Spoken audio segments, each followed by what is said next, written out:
Hello and welcome to another BWhack review. Today we are going to be taking a look at Kyle Busch's Bristol win from 2007.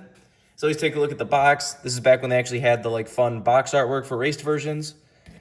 Get a picture of the car right there, picture in victory lane, Kellogg's Carquest number 5, Kyle Busch, race version, winner, Bristol, Tennessee, March 25th, 2007, Kyle Busch. Same stuff down the side of the box, Motorsports Authentics, driver select. Same stuff on the other side of the box. Made a total of 1,368 of these things. 2007. And you, of course, have your copyright and such on the bottom of the box. Here is the car itself. If for some reason you don't know, this is the infamous race, the very first COT race, where Kyle Busch wins the race, gets out of the car, immediately says, "These cars suck." I'm sure NASCAR loved that. I picked this up at Watkins Glen last season. And I was super suspicious because this car was only $45. You even saw there's an old price tag on this car for $70 that's still in the box. But this car was only $45 at one of the tents. And I was like, does that guy not know what he has? That tent also did have a separate table of higher end diecast. So I was a little bit this seems kind of weird that this one's over here, something wrong with it. And I was holding it, and then the guy in the tent yells over "Hey, that's a really good steal." And I was like, okay, so now he knows it's a steal. Now I'm even more suspicious. But it was the car. As you can see, it is the raced version in all its glory. No broken pieces. Nothing's wrong with it. So, I don't know. I guess you get lucky sometimes. That was just really weird. But forgot to review it until now. But you can see, let's do a quick 360 of the car. This was the more earlier days of race versions. So there are a few more inaccuracies than there are nowadays, where they just take a bunch of photos and get it down to every single speck of an inch.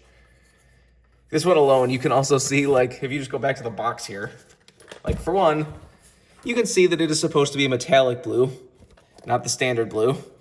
And also you can see that the splitter is black with a yellow edge, where the splitter on this one is just a solid blue. This is probably back when they just probably took some of the primary diecast they made and just put the race markings on them and everything, but that was worth pointing out. This is around the first couple years where they were starting to just offer almost everything as a raced version. Not a bunch of it got made, but this is back 2007 and 8 is about when they seemed to be offering a lot more of the raced versions, even just random races and drivers who have won 6 races in a season and everything. But anyways, let's get down to sponsors. On the hood, you have Carquest. Got Chevrolet Impala SS number 5 and Hendrick Motorsports. Down the side, you got Cheez-It and Kellogg's. Got GMA Sieve down there with Carquest in front of the rear wheel. On the C post, you have Quaker State. And on the B post, you have Hendrick Motorsports, Bosch, UGS, Freightliner. And you got Kyle Busch's signature on the name rail. Has all the old regular contingencies and such up there. On the back, you have Carquest number 5, Quaker State, and the Chevy bow tie. You got Kellogg's on the deck lid with a bunch of the different Kellogg's characters. Got the Keebler Elf, or no, not the Keebler Elf. Oh, no, that is the Keebler Elf. I'm not wrong. Snap, Crackle, Pop, Toucan Sam. I forget exactly what the sun was, but anyways, this is number 703. Got the same stuff down the other side as usual. Let's take a look under the hood. So you got Kellogg's and Carquest under there. There's the old engine detail if you want to see that. Back when we started opening deck lids, you got your typical fuel cell and such back there. And of course, the roof flaps do open. Well, one of them opens. And there's the inside of the car if you want to see that. Now let's get down to damage and everything. So this is the earlier time, so there is some dirt and grime on the front, but not as much as there is nowadays. Now they really get just every speck and grime. Back then, they just kind of, sprinkled some on there to give it that kind of dirty look. See, it's got the vents cut into the bottom right there. You see, got a little bit of some grill tape. Got a few marks and stuff on the right front. Definitely got into somebody during the race. See the biggest part of damage on this car. Huge tire marks down the side of the car. This was a pretty quick testament to how durable the COT was.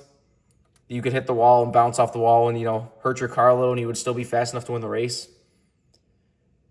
That pretty much went away with the Gen 6 car, but then has sort of come back with the next gen. But then the next gen's the body's more durable, but then the tires aren't. So you just like sometimes brush the wall and the toe link breaks and your race is over. But whatever.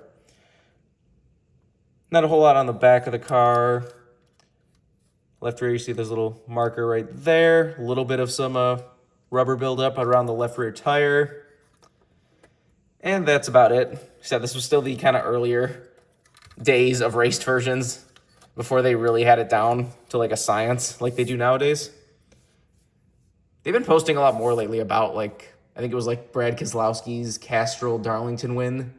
That they were like, you know, every week they would like have like, oh, here's him putting on the dirt, and here's him putting on the confetti, and here's him putting on the, like looking up at like every little individual photo and finding every little speck and everything. Like, I don't deserve credit for how well they do race versions nowadays. But if you want this car, as I said before, this is actually a pretty hard to get car. This usually goes for at least like 150, 200, if not more on eBay when they pop up. Just being the first COT race and everything and having such an iconic Kyle Busch moment involved with this car. Like, that'll happen, but said sometimes you get lucky. I was still very confused by that. I was a little suspicious, but here's the car. Looks perfectly fine to me. Remember, for all of your diecast needs, you can go to circlebdiecast.com, and if you use the code BWhack, you can get $5 off shipping on any order over $30.